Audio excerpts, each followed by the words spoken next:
It's not even been a week into the World Cup, and we've already got two big upsets. But I can't believe what just happened. Germany, a team who have come into this World Cup looking stronger than they were last time in 2018, where they got eliminated in the group stages, have just lost to a freaking Japanese team who I'm sure should not be beating Germany. Let's get into the review of this match. Well, the match started off, quite nicely for Germany. Germany had most of the chances in the first half, and it was looking throughout the first half that if Germany continued this spell of dominance in the second half, there was no way back for Japan. But oh boy, were we taken away by surprise because I can't believe what happened. Firstly, in the first half, Germany got a penalty, and Serge Gnabry was there to, slot it in. And yes, was it a penalty? Definitely. The player was, I think, taking the ball away from the goalkeeper, and the goalkeeper commits a foul. And in that scenario, the referee has no other option but blow his whistle, punt to the penalty spot, and give the penalty. And this is how Germany scored the first goal. Germany did have other chances in the half, and Kai Havertz did score, but the goal was ruled off for offside by VAR. And was it offside? Yes, it was, because Kai Havertz's body was ahead of the ball, and it was not an unfair decision. But Germany did look very strong, and if they had to take their chances, then probably could have won the game. In the second half, though, it was a tactical masterclass from the Japanese manager.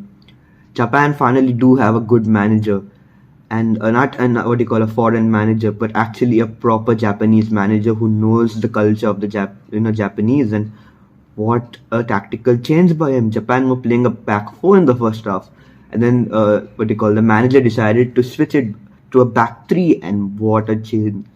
From that moment onward, Japan, they had counter attack after counter attack, creating chances, and again creating chances. And finally, when Japanese manager decided to bring on two substitutes, Owen and Asano, and what tactical changes they were. Japan had two counterattacks and scored on both. What a tactical masterclass by the Japanese manager. I can't believe it, guys. He's done it again. And this World Cup is really a World Cup of upsets. We've already seen Argentina lose to Saudi Arabia yesterday, and now we get to see Germany losing to Japan. What's happening? This World Cup is really fun. I can't lie. Like, I did predict Germany to win the World Cup in my World Cup predictions. I'll keep the link in the description box down below. But wow, just wow. I'm taken for words. I have no words. I don't want to even speak about this game. But praise to the Japanese. And after the game, the Japanese people, they were very kind, pick up the trash as they usually do. And praise to the Japanese team. This team really has a lot of team spirit and a lot of power if they play together. So yeah, let's move on to the second match, which was actually the first match, which was Morocco versus Croatia. And yeah, this game was probably an underdeveloping game. I expected Croatia to come into this game as favorites and probably take the win as well. But Morocco, a good performance by them. I don't know who was the guy on the left wing. I'll leave his name down below. But he was very, very consistent for Morocco. They kept on passing the ball to him, and he kept on taking the ball away from Croatia. So what a performance by him. And Hakim Ziyech, had probably an underwhelming game. I expected much more from him, as well as Ashraf Hakimi for Morocco, but it's fine. A point works for them.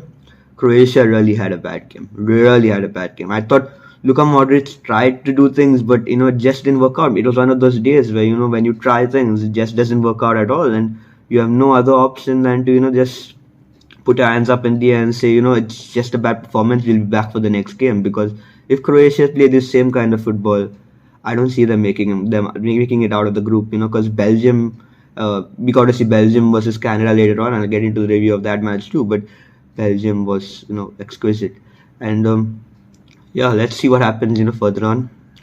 Both teams have 1 point each, and it's going to make the group even more interesting in the upcoming match weeks and upcoming match days. So yeah, let's move on to the third game, which was an absolute smashing by Spain schooled and I'm not even being schooled. Schooled is actually light. They took this Costa Rica team to nursery, made them sit down, and told them, "Wait, boy, I'm coming. I'm coming to beat you." And wow, what a performance! Luis Enrique deserves all the praise in the world. The guy, had, I think Spain completed more than 1,000 passes in the game. 1,000. Is this a joke? This is the first time I've seen it in this year's World Cup. 1,000 passes. I don't think any team's going to complete 1,000 passes. It's superbly hard. But this Spanish team just kept the ball, and just hit them. Just hit the Costa Rican team. And the only saving grace for Costa Rica, even before the game, was just Keylor Navas. And what can a goalkeeper do by himself if his defense isn't good? And what can a defense do if its midfield isn't good? Oh my God. But this Spanish team, this is going to be a team to be reckoned with, in my opinion. It's a very, very strong team. The game started off, very nicely for Spain. They kept the ball, and finally Dani Olmo was the guy to open the scoring for Spain. And then later on, we got to see a goal from Marco Asensio as well, followed by a third goal by Ferran Torres. And I think Spain took a 3-0 lead at halftime. But in the second half, what can I say? Ferran Torres, after scoring the penalty in the first half, came on in the second half to score another goal, thus completing a brace for himself, as well as 3 more goals came from, I think, Gavi, Carlos Soler, and Morata. So what a game for Spain. 7-0 thrashing. It's not even a joke, guys. It's thrashing. It's a thrashing. And yeah, this Spanish team is going to be a team to be reckoned with. And Germany are going to have a very, very tough time to beat the Spain team. And they need to beat the Spain team, because if they can't beat the Spain team, they're out of this year's World Cup.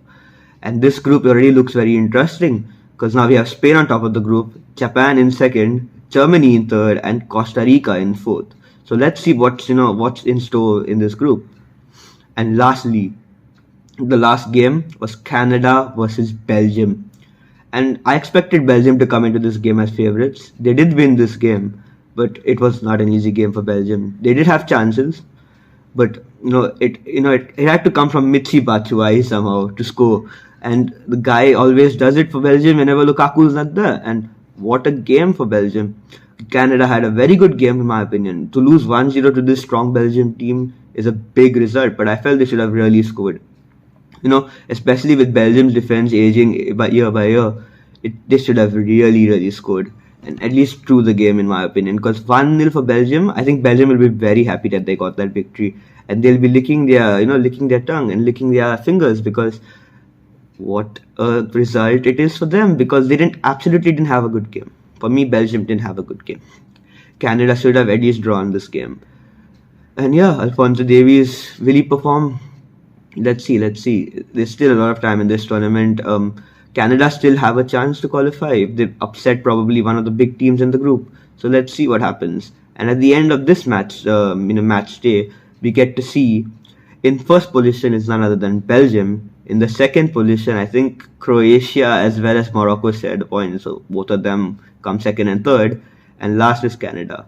So let's see what Canada can do in the future. And yeah, bye.